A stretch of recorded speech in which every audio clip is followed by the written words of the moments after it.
বিসমিল্লাহির রহমানির রহিম। আসসালামু আলাইকুম। কেমন আছেন সবাই? আশা করি ভালো আছেন। নতুন আরও একটা ভিডিও নিয়ে চলে আসলাম। সকাল থেকেই ব্লগটা স্টার্ট করেছি। এখানে আমি 2 কেজি আতপ চাউল ভিজিয়ে নিতেছি। আর এখানে ফ্রিজ থেকে গরুর মাংস বের করে নিয়েছি। তানবীরের বাবার অফিস আজও ছুটি আছে, তাই ছুটির দিন ভাবলাম যে গরুর মাংস ভুনা করব আর চাউলের গুঁড়া করে নিয়ে এসে রুটি তৈরি করব। আর রাতের বেলায় কিচেনটাকে পরিষ্কার করে রেখে দেই, এতে করে সকালবেলা আর কোনো ঝামেলা থাকে না। এখন আমি সকালের নাস্তাটা রেডি করে নেব, তারপরে দুপুরের আয়োজন করে নেব।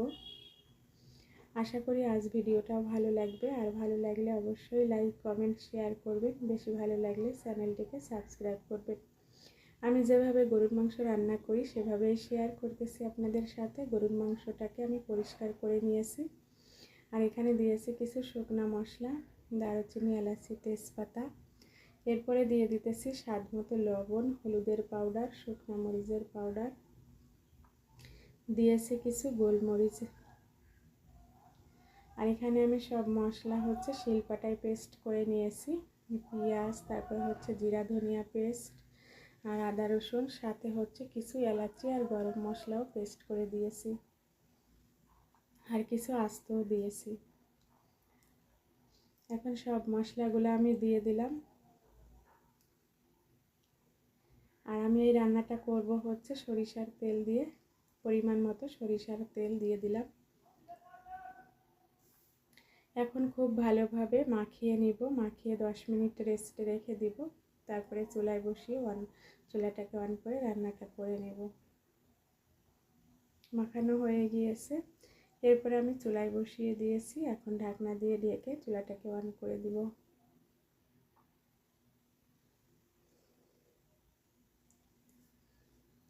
আর এখন বলক এসে গিয়েছে, একটু নেড়ে আবারও ঢাকনা দিয়ে ঢেকে কষিয়ে নিব।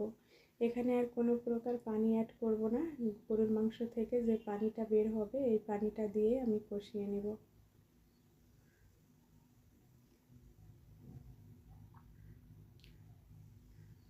আর চুলার আঁচটাকে আমি মিডিয়াম করে রেখে দিয়েছি, যাতে করে লেগে না যায় নিচে। আর মাঝে মাঝে একটু করে নেড়ে দিব। এখন অনেকটাই পানি ছেড়ে দিয়েছে, আবারও একটু নেড়ে দিব। নেড়ে আরও কিছুক্ষণ কষিয়ে নেব। আলহামদুলিল্লাহ, খুব সুন্দরভাবে কষানো হয়ে গিয়েছে। একদমই তেল উপরে উঠে এসেছে।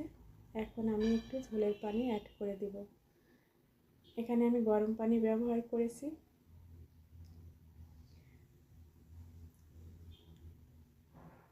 এখন আলহামদুলিল্লাহ আমার রান্নাটা হয়ে গিয়েছে। আর এখানে আমি কোনো প্রকার আলু ব্যবহার করিনি। আর যেহেতু চাউলের আটা রুটি দিয়ে খাবো, এজন্য একটু আমি ঝোল রেখে দিয়েছি।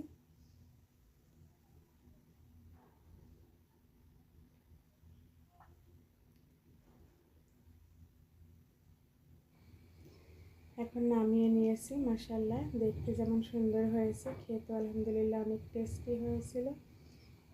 কেউ চাইলে এভাবে করে আমার গরুর মাংসের রেসিপিটা বাসায় ট্রাই করতে পারেন। আর এরপরে আমি চাউলের গুঁড়াটা সিদ্ধ করে নিব। চাউলের গুঁড়াটাও করে নিয়ে এসেছে। মাশাআল্লাহ, খুবই সুন্দর হয়েছে। চাউলের গুঁড়া সিদ্ধ করার জন্য এখানে আমি পানি, লবণ আর তেল দিয়ে বসিয়ে দিয়েছি। আর এটা একটু গরম হলে আমি চাউলের গুঁড়াগুলো দিয়ে দেব।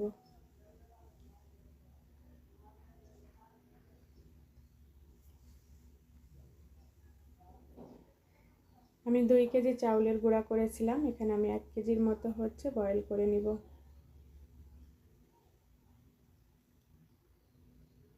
এখন ঢাকনা দিয়ে চুলার আঁচটাকে একদম মিডিয়াম করে আমি 20 মিনিটের মতো চুলার উপরে রেখে দিব। চলে আসলাম 20 মিনিট পরে। এখন কিন্তু পানিটা শুকিয়ে গিয়েছে। আর চাউলের গুঁড়ার ভিতরে কিন্তু একদমই পানি ঢোকেনি, এটা একদমই ঝরঝরা আছে। এভাবে করে চাউলের গুঁড়াটা সিদ্ধ করলে রুটিগুলো খুব সুন্দর হয়। এখন আমি এটাকে খুব নেড়ে চেড়ে মিক্স করে তারপরে নামিয়ে ঠান্ডা পানি দিয়ে মথে ডো তৈরি করে নেব।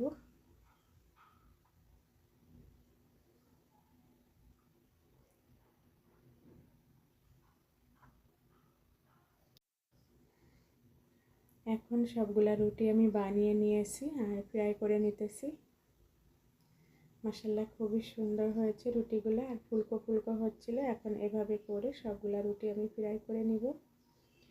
রুটিগুলো ফ্রাই করে নেওয়া হয়ে গিয়েছে। তারপরে হচ্ছে আমি এখন দুপুরের খাবারটা সার্ভ করে নিয়েছি। আলহামদুলিল্লাহ, এটা ছিল আমাদের দুপুরের খাবার। আজ দুপুরে ছিল হচ্ছে গরুর মাংস ভুনা আর সাথে চাউলের আটার রুটি। আর এই খাবারটা আমার তানবীরের বাবা ভীষণ লাইক করে। যখনই ও ছুটি থাকে ওর অফিস, আমি বানানোর চেষ্টা করি। আজ এ পর্যন্তই। আল্লাহ হাফেজ, আসসালামু আলাইকুম।